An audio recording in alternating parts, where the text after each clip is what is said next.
Good morning, everyone. Good morning. My name is Elaine Kmark. I'm a new senior fellow in governance studies here at Brookings and the new director of our Center for Management and Leadership. I came here a month ago from Cambridge, Massachusetts, another prestigious institution up there, and it's a delight to be here. I want to welcome everyone to Brookings for this very special event in honor of the 10-year anniversary of the Department of Homeland Security. Before I introduce Secretary Napolitano, I would like to let everyone know that this event is being webcast and that the Twitter hashtag is hashtag BIDHS, in other words, Brookings Institution, Department of Homeland Security, and everyone is welcome to contribute and follow along on the Twitter conversation. You will also notice during the talk Brookings staff circulating throughout the audience with pens and note cards in order to collect your questions during the Secretary's remarks. When she concludes, we'll take a few questions from the audience. This project is part of the latest initiative of the governance studies here at Brookings, the Management and Leadership Initiative, which has featured regular public event forums on leadership and government performance. Given that mission, we are especially pleased to be able to mark the upcoming 10th anniversary of the creation of the department that has been heralded as the most significant transformation of the U.S. government since 1947, when President Harry Truman merged the various branches of the U.S. Armed Forces into the Department of Defense. 10 years ago, 22 agencies and about 170,000 employees were combined in response to our need to secure a homeland that had been remarkably, through the centuries, untouched by attack. The intervening years have not been without problems. No reorganization of this size ever goes smoothly. Between color coding and duct tape, the department has endured its share of jokes on late-night television. But today we come together to look at what has been accomplished and what remains to be done. I would also like to, before I introduce the Secretary, introduce a couple notables in the audience, although it is a very notable audience in its entirety. Director John Morton of ICE, right there. Former Ambassador Jim Jones. Oh, I thought Jim was going to be here. Well, he'll be here. And John Currier, Vice Admiral of the Coast Guard. Thank you very much. Anyway, today we're honored to have with us only the third Secretary of the Department of Homeland Security, Janet Napolitano. As I'm sure many of you in this room know, before becoming Secretary, she was serving in her second term as Governor of Arizona, where she established a reputation as a national leader on Homeland Security, border security, and immigration. Before becoming governor, she served as Attorney General and as U.S. Attorney. She was born and raised here on the East Coast in New York and Pittsburgh and attended law school at the University of Virginia.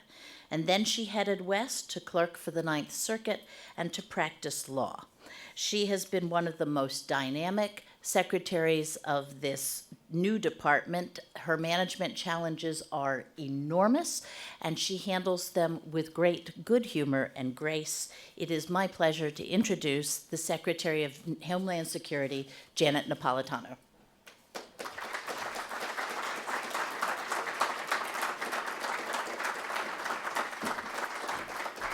Well, good morning, everybody. Thank you, Elaine, for that introduction. I would just make one editorial note. I was actually raised in New Mexico, and that is only important because as we discuss immigration and the border, I think it's an important fact that I have spent most of my life in one border state or the other.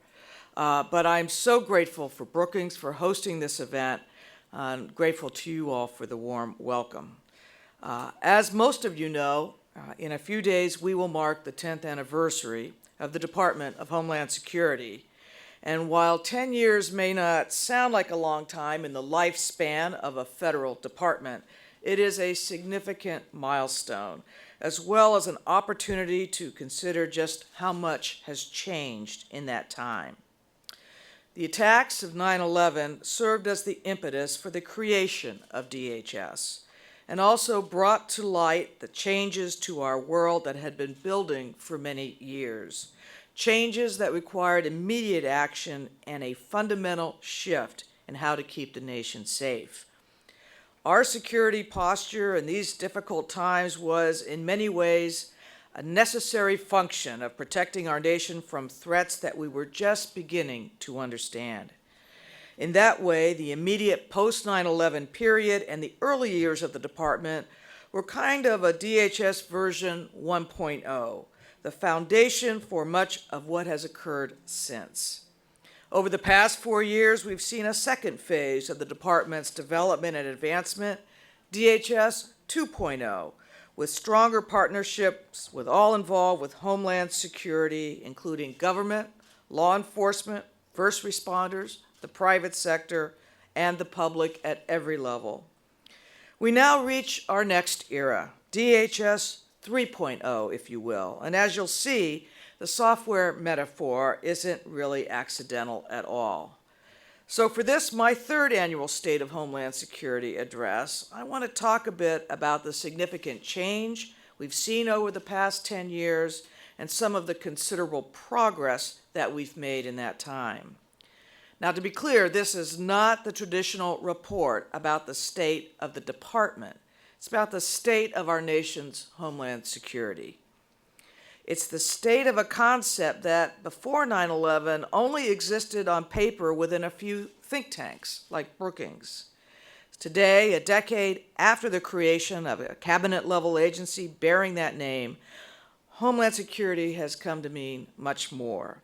It means the coordinated work of hundreds of thousands of dedicated and skilled professionals, and more than ever of the American public, of our businesses and families, communities, and faith-based groups.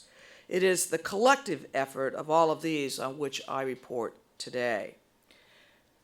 Our nation emerged from the tragedy of 9/11, and with the benefit of hindsight, we now know how multiple failures contributed to those attacks. Intelligence failures prevented us from uncovering the details of al-Qaeda's plot ahead of time, and institutional barriers prevented what limited information we did have about the hijackers from being shared among authorities and therefore to be able to connect the dots. Weaknesses in our visa and border entry procedures enabled some of the terrorists to lawfully enter and stay in the United States using fraudulent documents or by providing false information. Gaps in our aviation security system allowed them to board aircraft and carry out their plot, and once we learned of the hijackings, a lack of coordination slowed our response. And despite the heroism of first responders on the ground, larger systemic problems like a lack of emergency communications hindered rescue operations.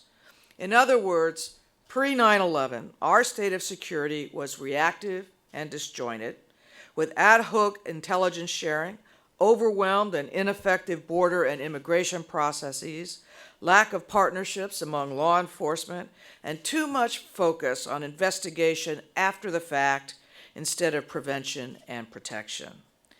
I saw this firsthand.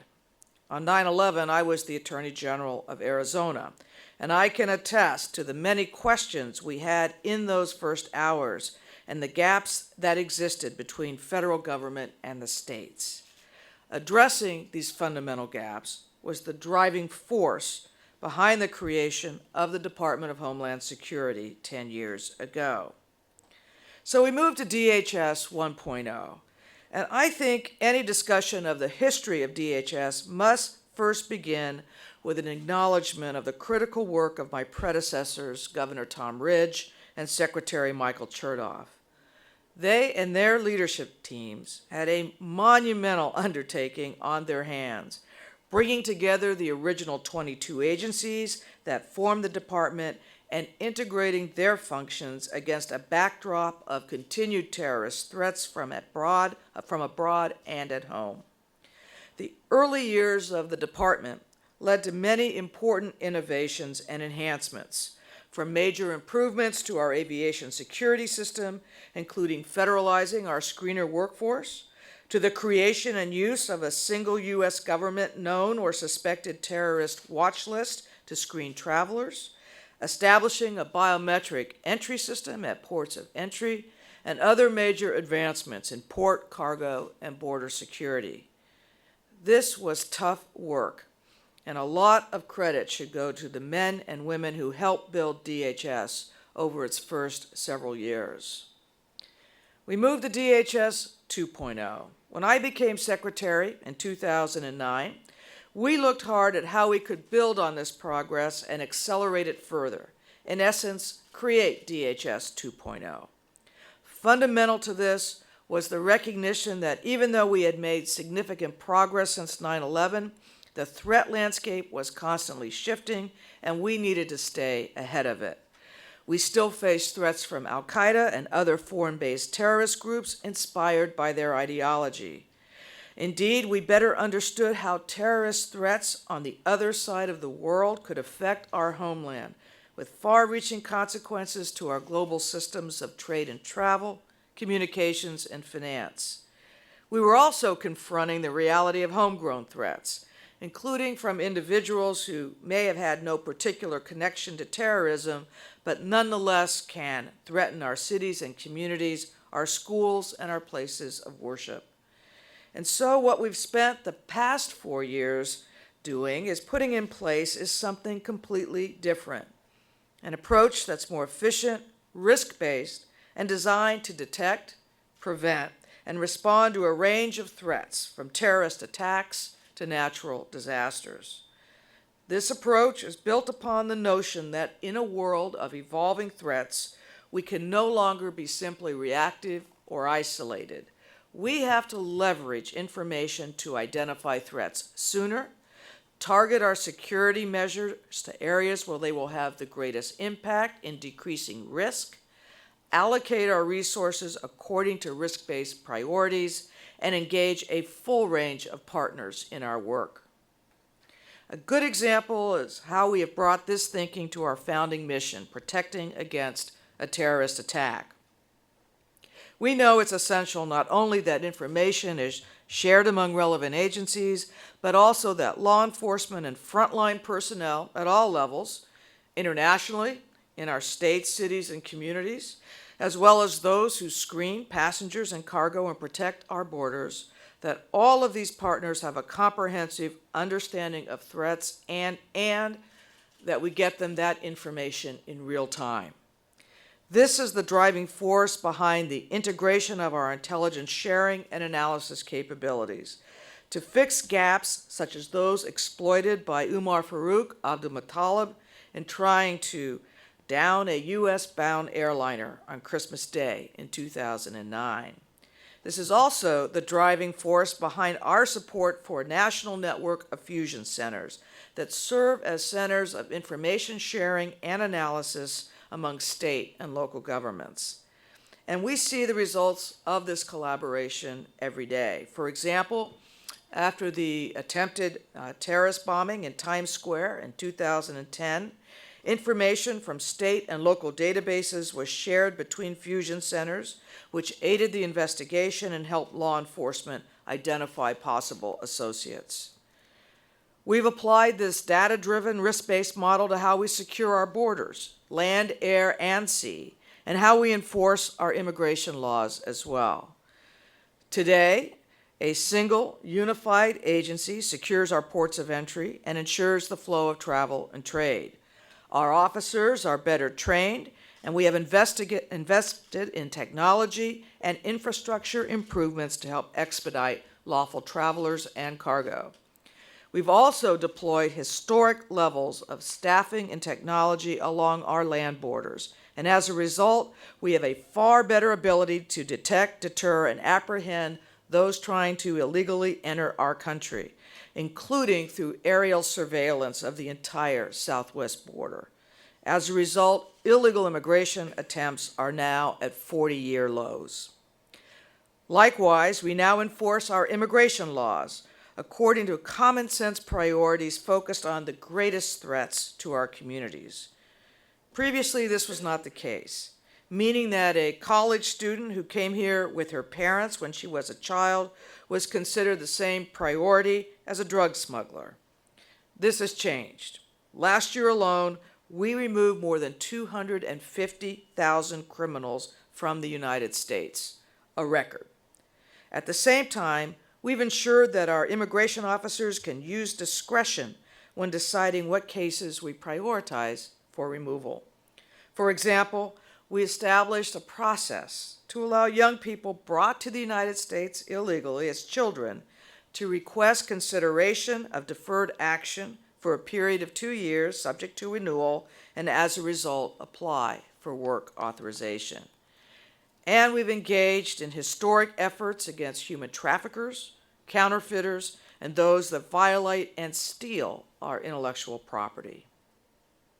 Now, there's perhaps no better example of how DHS has evolved to address new and evolving threats than the issue of cybersecurity. The cyber realm wasn't even a major priority of the early department, and now it is one of our 5 core mission areas. Cybersecurity has come to affect almost every aspect of modern life.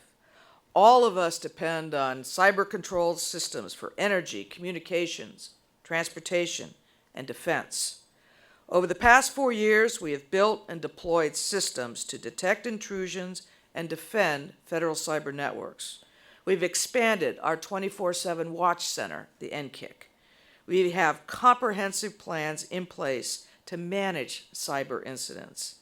And to stay ahead of rapidly evolving threats and technology, we are moving aggressively to recruit, educate, and train our cyber workforce for the future with the skills and talents we need to tackle this problem in the years ahead.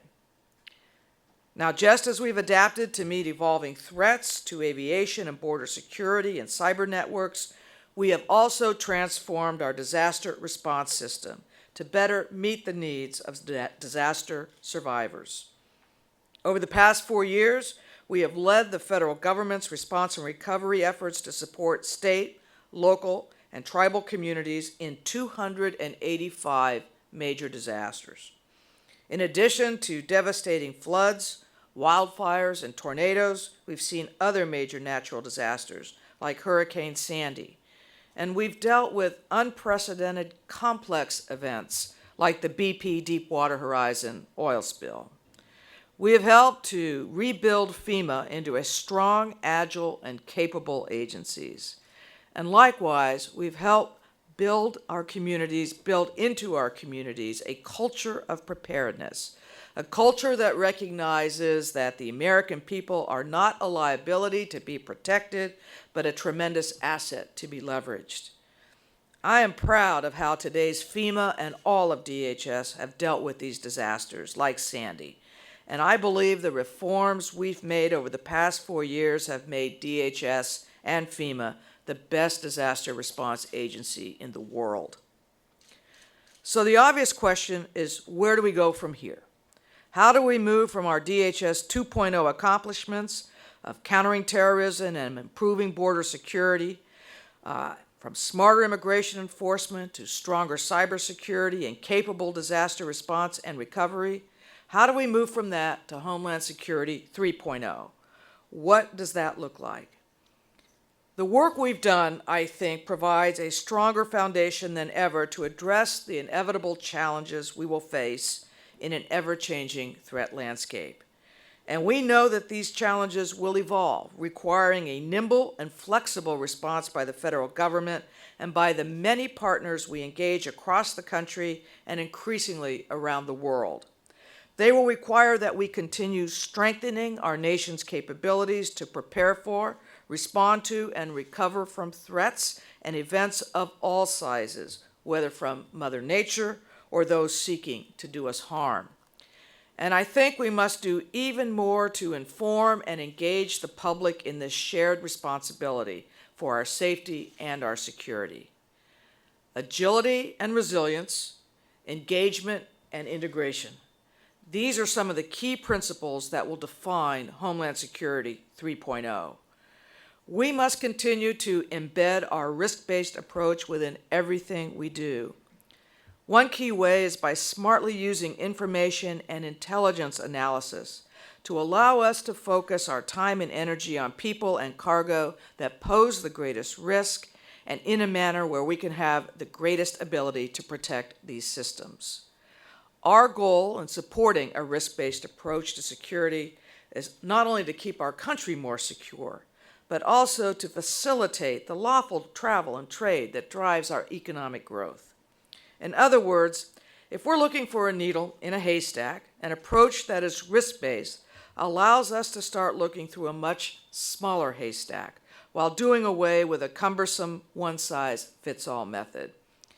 The continued development of cutting-edge technology will enhance our abilities in this regard. And we must be able to remain flexible and agile with the ability to deal with multiple simultaneous events and threats by leveraging the national capability we have built at all levels: federal, state, local, tribal, and territorial, and with our many international partners as well as those in the private sector. So let me walk you through a few examples of how we are doing this today and where our priorities will be. One area in particular must continue to receive our sustained attention, and that is aviation, where we have seen a range of attempted attacks since 9/11. Following the 2009 Christmas Day plot, DHS launched a global initiative to address existing vulnerabilities in international aviation, because as that attack demonstrated, a vulnerability in any part of the international system can put the entire global network at risk. With international organizations like the International Civil Aviation Organization, ICAO, we work to improve information sharing, encourage deployment of advanced screening technology, and the development of international security standards. These kinds of steps will not only help us close gaps in aviation, they will allow us to find new ways to build on the foundation we have laid.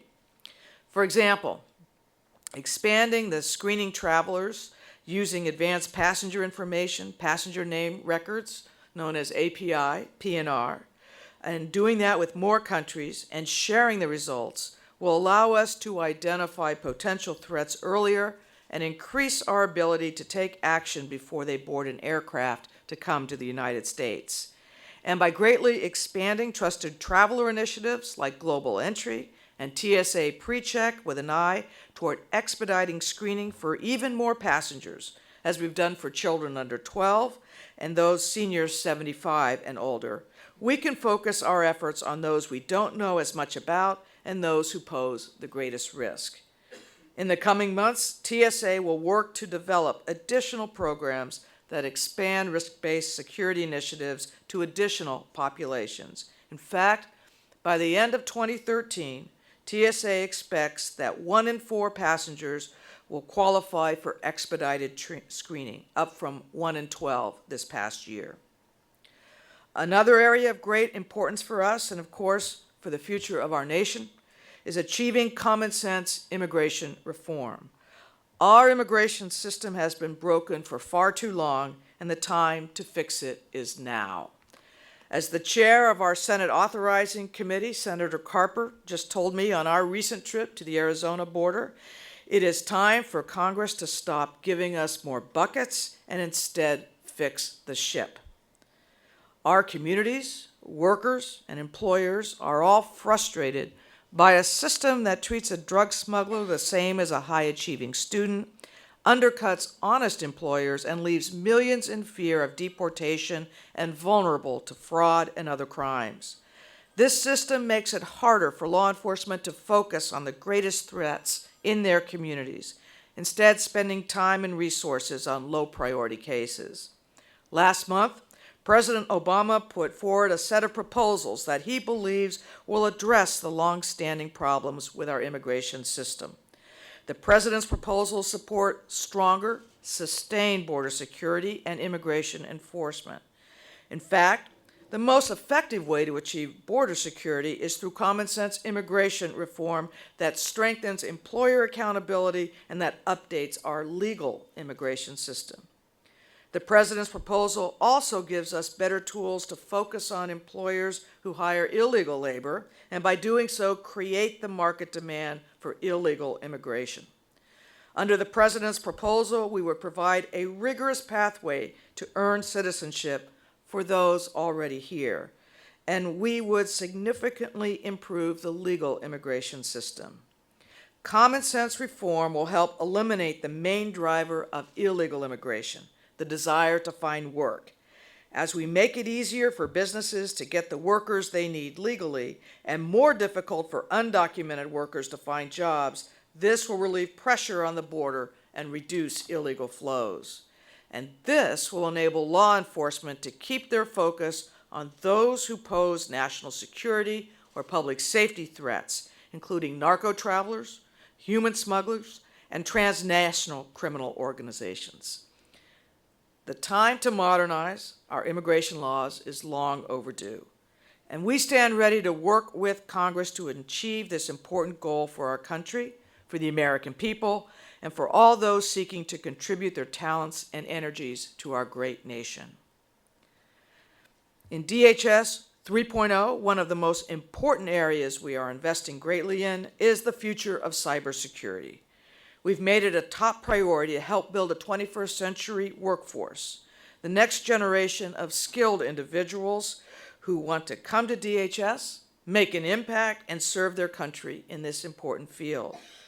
Beyond that, however, we also need the public and the private sector to work more effectively to tackle two key challenges: improving real-time information sharing while protecting individual privacy and civil liberties, and promoting adoption of cybersecurity best practices for our nation's core critical infrastructure. We need greater information sharing so that the government can learn from the private sector, where people fight this threat every day. And we need to ensure that the government can use information at various levels of classification to help the private sector protect itself. The executive order President Obama issued earlier this month takes some important steps toward greater cybersecurity. For decades, industry and government have worked together to protect the physical security of critical assets that reside in private hands, from airports and seaports to national broadcast systems to nuclear power plants. There is no reason we cannot work together in the same way to protect the cyber systems of our critical infrastructure upon which so much of our economic well-being, national security, and daily lives depend. In all areas, whether protecting the aviation sector, cyberspace, or our communities, we recognize that the public has an important role to play in their shared security. It's why we created a national "If You See Something, Say Something" campaign to encourage citizens to report suspicious activity to local law enforcement. And it's why we launched the Stop, Think, Connect campaign to raise awareness of cybersecurity so that good cyber practices become as routine as putting on a seatbelt. And it's why we need to keep updating old systems with modern means of communication. For example, FEMA's smartphone apps and social media tools make it easier than ever to access critical information about what to do before, during, and after a disaster. DHS 3.0 requires us to do more than ever to reach the public we serve by the multiple means of communication the public uses. I'll close by saying that this is a story, I think, of evolution and progress and of lessons learned. The state of our Homeland Security is stronger because of these efforts. In 10 years' time, our operations have become more cohesive and our workforce better trained. And today we benefit from the experience of the more than 50,000 veterans who work for the department. Crises and disasters have tested our capabilities. They've also provided valuable experience and in many ways proved the mettle of this young department. At the same time, we're inserting the administrative nuts and bolts of a large new agency. And here too, I believe we've achieved some notable milestones, from creating an acquisition review board and conducting technology portfolio reviews, to a new honors program, to internal leadership development and scholarship programs that span our many missions and components. In 2009, I launched an efficiency review to look across the department's agencies and functions to identify ways that we could reduce expenditures while maximizing effectiveness. Driven by employee ideas and executed by cross-component employee teams, ER has led to more than $4 billion in savings and cost avoidances that have been reinvested into our critical missions. All large organizations must continually strive to improve. We are no exception, and we are constantly looking for ways to become more efficient and effective at the same time. But nonetheless, we continue to strive to succeed. Our nation deserves no less. So I conclude by saying that on behalf of the hundreds of thousands of men and women, the Coast Guardsman who rescues a sailor, the TSO who keeps a loaded gun off a plane, the cyber expert who prevents harm to our banking system, the FEMA worker who comforts a destitute family, the Border Patrol agent who spends days and weeks in 100-degree-plus temperatures patrolling our border, the scientist who figures out a better way to protect a plane, and on behalf of other examples upon example, we commemorate our beginnings, our maturation, and our future. So this is not a day just to look back and pat ourselves on the back. It is a day to recommit and to move forward. It is the time. It is the time for Homeland Security 3.0. Thank you very much.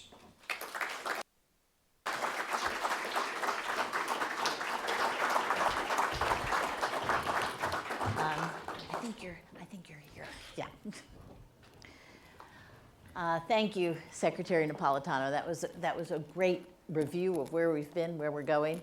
I've got some great questions here. The question that I wanted to ask most, which I think is on everyone's mind today, came in last. So thank you, Richard, whoever you are. What impact would sequestration, were it to happen, have on the department? You know, I've been in government and public service a long time, 20 years almost. I have never seen anything like this. It will have to affect our core critical mission areas. Why? Because of the way it's done, account by account by account, and also because you have to go where the money is. And we are a department dependent on personnel. So when we add it up, it's the equivalent of, in hours, of 5,000 Border Patrol agents. It means less overtime and ability to hire port officers, so longer lines there. It means really the same at the TSA, longer lines there.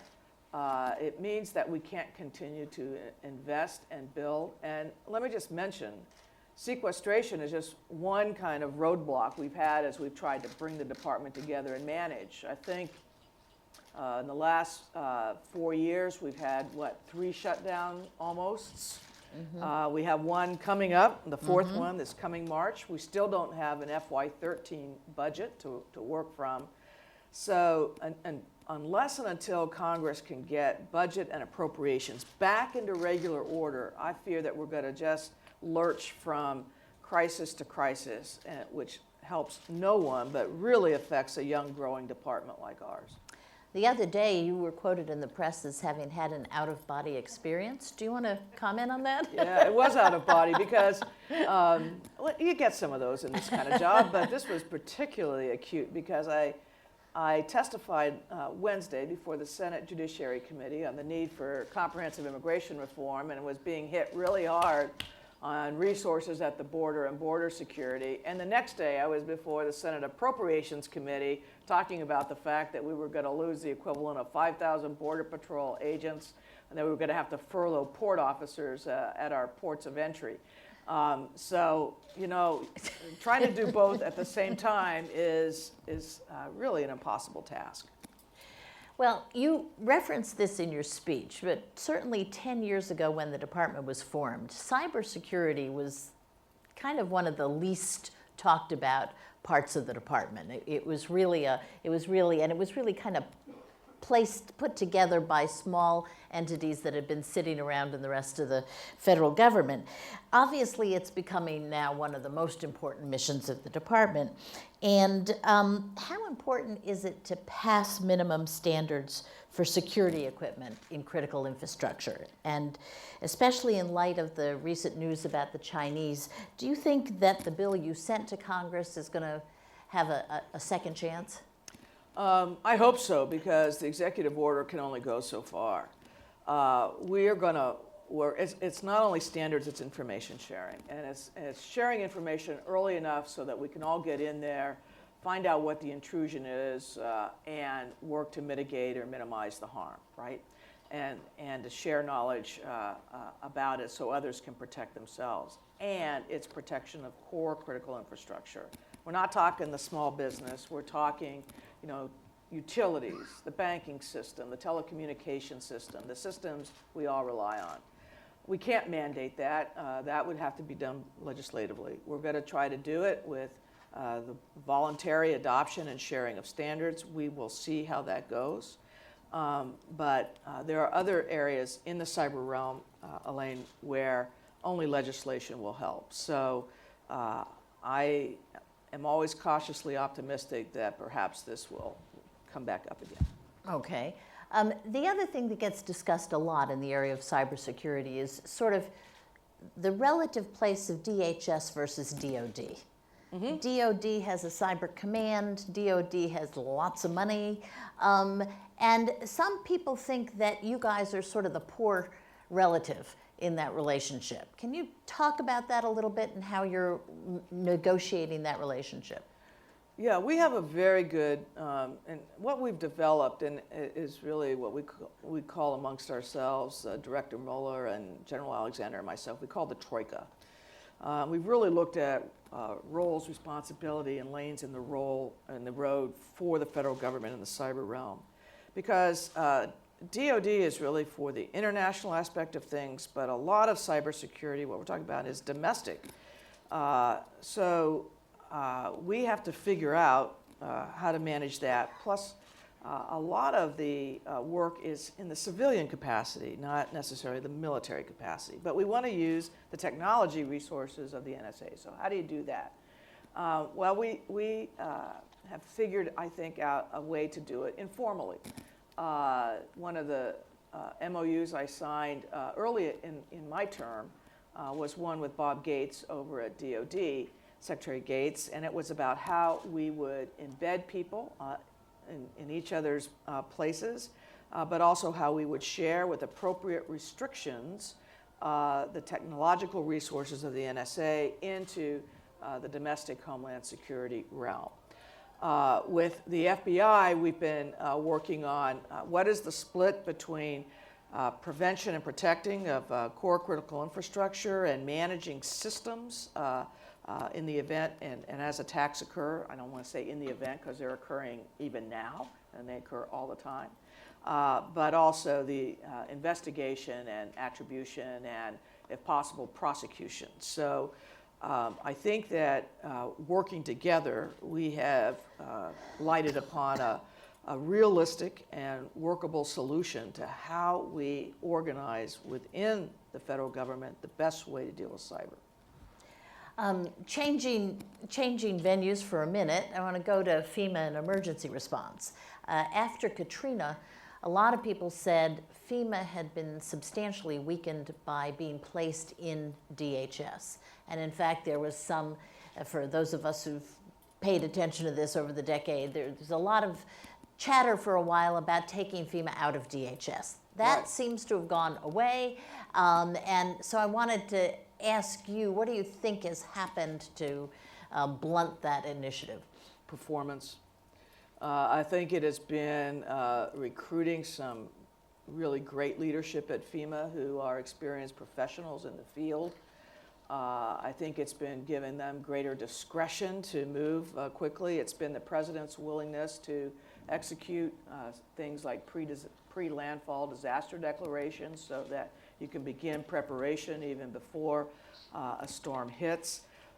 It's been accelerating the federal government's response, the disaster declaration process and the like, so states know what kind of finances they have available to draw upon. It's been greater use of assets like the National Guard in appropriate circumstances. But we've also seen within the DHS family that when you have a major disaster, I'll use Sandy as an example. It was FEMA. It was the Coast Guard who led the search and rescue mission. It was TSA and CBP, all had roles to play. And we had actually created within the entire DHS a surge force of people who are not FEMA employees but had gone through some rudimentary training. And they deployed up to the New York, New Jersey area. We housed them on ships, merchant marine ships in New York Harbor. Not elegant housing, I might add. And they worked literally going home by home, apartment by apartment. They helped staff the disaster recovery centers and the like. They were a big force multiplier for us. So we saw how within DHS, using all its components and the outreach we have, it just allows you to better manage a big disaster. Great, and that was actually took care of one of the other questions I was going to ask, which was about Sandy and what you thought worked particularly well there. I thought we were able to really massive resources quickly. I mean, within a few days, we had 18,000 people working Sandy. And they were working day and night, and they worked for weeks, and they worked through Thanksgiving because the survivors, you know, they were really, it was, and it still is, very destructive and real impacts being felt. I think that went well, and I think the governors and the mayors who were involved really worked closely with us and we with them, and it was a good partnership. Now we're working through some issues about flood insurance and those kinds of things, and we're looking at ways we can accelerate that process because, you know, in the end, people and businesses need to know what their losses are, what they're going to recoup by insurance, so they can make decisions about rebuilding. Okay, last time the immigration reform was on the national agenda, there was a great deal of skepticism about the government's ability to do anything at the border. Yeah. And that was a common thread in the debate. Under the Obama administration, the situation at the border seems to have improved dramatically. Some people will argue that this has nothing to do with you all and has to do with demographic changes that are going on in Mexico and an improvement in the economy in Mexico. Can you talk about the relative importance of these two factors, what you're actually doing at the border and then what's happening in Mexico to perhaps change the situation? I think it's a little of both. There is no question that the border from a security standpoint is stronger than it's ever been. And the Congress has helped. It's one area where they've actually been appropriating the money to do the job. So you have more boots on the ground, air cover, as I mentioned, we call it boots in the air, technology and the like. You're never going to seal that border. I mean, it's a big, complicated border. And some areas are incredibly hard to cross, even by foot or horseback. So it's, you know, the notion that you're just going to wall off the border or something of that sort is a pipe dream. Nonetheless, the security is there, and really the economic situation in Mexico is better. Our partnerships with Mexico are better. But we still have illegal immigration. We have the narco traffickers, the human smugglers and the like. Those are who we really want to focus on. The suggestion I am making and what I am suggesting to you and to the Congress is you can add some more Border Patrol agents or another mile of fence or what have you.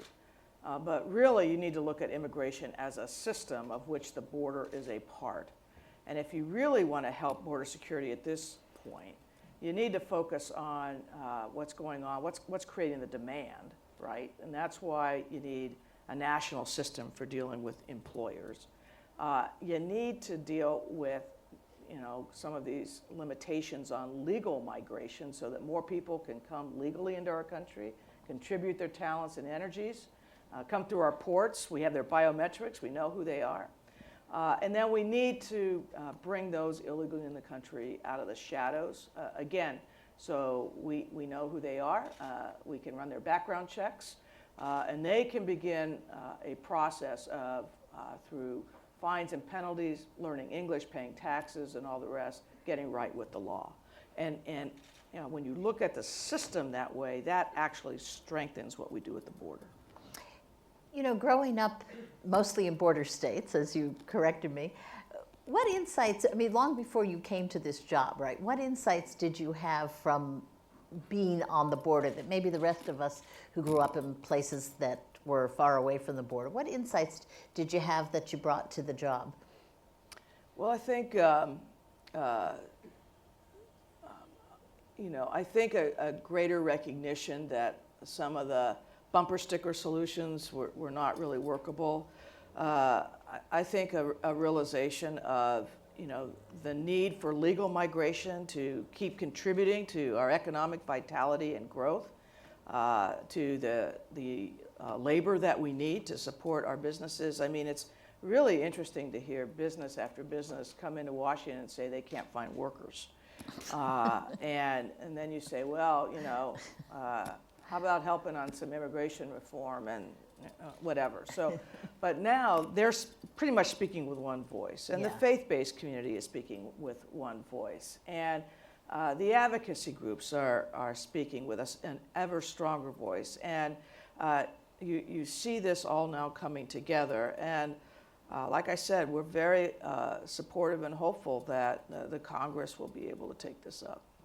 We had a little bit more specific question from the audience, from Jason, about the status of trying to get a solid exit system for visa holders and visitors. What's going on there? Yeah, one of the things we've been able to do over the past several years is really create what we call an enhanced biographic system, uniting many different data sets that we have in a way that allows us to run literally millions of names daily through it. And that enhanced biographic gives us a much greater sense of who's in the country, but more importantly, who's leaving the country. Now, the question always raised is, why don't you do a biometric exit, where everybody goes through and you put your hands down, or you do an iris check or something of that sort. And here's the deal with that. I think we would like to move toward that over time. Our airports in particular were not built with exit lanes in mind. Just architecturally, so that's a big deal. And the technology at this point, technology always becomes cheaper over time, but at this point it's extraordinarily expensive. And I haven't seen anybody in Washington throwing money at anything recently. So, but I will tell you that our plan, and we've given it to Congress, is we've already been implementing this enhanced biographic exit. We've also gone back and cleaned up a lot of the so-called visa overstay population and been able to reprioritize that in terms of removal. And between those efforts and what we're actually doing at the borders and the ports, I think we have a much better handle on who's actually in the country. Is it 100%? Is it perfect? No. We have a huge country, large borders, with the most open society in the world. But I think within the context of that, we have made significant progress, and we continue to work the problem. And how about on the Canadian border? We talk so much about the border with Mexico, but how about on the Canadian border? I remember when the department was stood up, there was a lot of criticism of Canada for their open immigration policies and coming across our border. What's your relationship like with the Canadian government now and the border there? Well, it was excellent until I beat my Canadian counterpart in a curling match. But beyond that, the President and Prime Minister Harper signed something called the Beyond the Border Initiative. It includes really managing that border as a 21st century border, technology, aerial coverage. It's a big, long border, very sparsely populated. Working to see if we can agree on issues that allow us to pre-inspect cargo and people before they get to the actual border. We're working on those agreements right now. Ironically, sequester will be felt up there because there's only a few big crossing places for trade on the Canadian-U.S. border, and they're really important crossing places. In fact, trade-wise, they're probably the number one or two crossing places, not just between the U.S. and Canada, but in the world. As sequester evolves, and as we have to furlough people who are port officers and not fill vacant positions and not pay overtime, we're unfortunately going to see those lines really stretch.